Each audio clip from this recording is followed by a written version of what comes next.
Petit bilan express de mon mois de novembre. J'ai lu 8 livres, 1 livre audio, 2 livres numériques et 5 livres papier. J'ai lu Du thé pour les fantômes qui ne m'a malheureusement pas convaincue. J'avais vu énormément d'avis positifs sur ce roman. D'ailleurs, il y a une version collector qui est sortie. Et ben avec moi, ça l'a pas fait. Alors le roman est très particulier. On va suivre des jumelles qui sont des sorcières. Donc il y a tout un côté magique, fantastique. La plume est particulière, l'histoire est particulière. Moi, j'ai trouvé que c'était assez long et ben j'ai pas vraiment adhéré à l'histoire ni à la hype générale. Donc, le roman n'est pas mauvais du tout, mais moi, j'ai pas adhéré. J'ai lu Madeleine avant l'aube de Sandrine Colette. Alors, depuis ma lecture, eh bien, ce prix a remporté le prix Goncourt des lycéens. Je pense que c'est celui-là. Et je comprends pourquoi, parce que le roman est vraiment très très bon. Moi, j'ai beaucoup aimé. C'est mon premier Sandrine Colette. Alors, l'écriture est un peu particulière. J'avais l'impression qu'il y avait pas mal d'erreurs dans le texte, mais en fait, c'est une particularité de l'autrice. Donc, vu que c'était mon premier, ben je ne le savais pas. Ici, on va suivre Madeleine, qui est une petite fille qui va débarquer dans une famille de paysans. Alors l'histoire se situe, on ne sait pas trop, mais moi je dirais dans les années 1700. On est dans un milieu campagnard avec donc un maître qui détient les terres et puis les paysans qui doivent travailler pour le maître. J'ai trouvé très intéressant la réflexion de l'autrice apportée dans ce roman. L'histoire est dure. Vraiment c'est dur, il y a des scènes qui sont pas faciles à lire. C'est pour ça que je suis étonnée aussi qu'il ait remporté le prix des lycéens parce que pour moi c'est plus une lecture d'adulte, mais enfin soit. Je vous le conseille, c'était vraiment une bonne lecture, moi j'ai bien aimé. J'ai lu Tata de Valérie Perrin et ça c'est mon coup de cœur du mois. Je l'ai adoré. Alors le roman est énorme, mais vraiment j'ai pas vu le temps passer. Il n'y a pas de longueur dans ce roman. On va suivre ici la vie de Colette qui est la tata d'Agnès. La vie de Colette qui renferme beaucoup de mystères et beaucoup de secrets, contrairement à ce que sa nièce pensait. J'ai adoré. On suit plein de personnages. Les personnages sont tous très aboutis.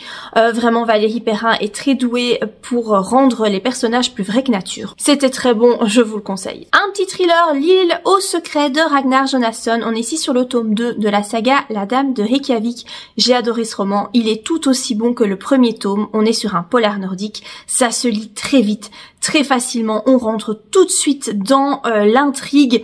Le rythme est très bon, vraiment, moi j'ai pas vu le temps passer, ça se lit extrêmement vite et voilà. Si vous souhaitez lire un petit thriller, vous avez pas beaucoup de temps, mais que vous voulez quelque chose d'efficace, et ben la saga La Dame de Reykjavik, je vous la conseille. J'ai lu 5 doigts sous la neige de Jacques Sausset. On est encore ici sur un thriller que j'ai trouvé très très bon. J'ai adoré ce roman.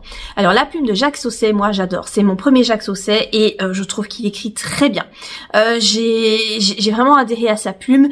L'histoire se passe en 1974 et ça j'ai beaucoup aimé aussi parce qu'on est un petit peu sur un policier à l'ancienne, étant donné qu'on n'a pas toute la technologie actuelle et moi j'ai beaucoup aimé. Alors on a froid quand on lit ce roman parce que ça se déroule un petit peu en huis clos lors d'une tempête de neige. Il va se passer plein de choses et vraiment c'est hyper haletant, on rentre tout de suite dans l'intrigue. Très bonne lecture pour ma part. En lecture audio, j'ai lu Tomber du ciel de Alice Develay. C'est un très très bon roman qui va parler d'anorexie. Alors personnellement j'ai eu beaucoup de mal à l'écouter en version audio parce que eh bien la comédienne qui lit l'histoire est très efficace.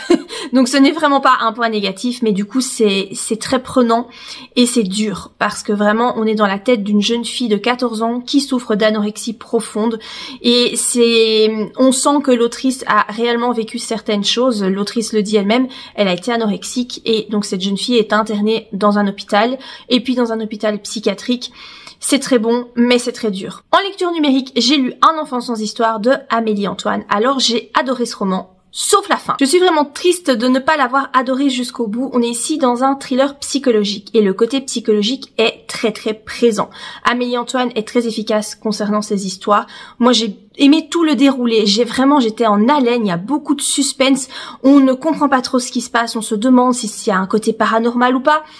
On est tenu en haleine jusqu'au bout, mais la fin, malheureusement pour moi, ça l'a pas fait. Ma deuxième lecture numérique est Petit meurtre à Endgame de Alexandra Benedict. On est ici sur un cozy mystery qui se déroule pendant la période de Noël. Alors personnellement, je trouve pas que le côté cozy est très présent.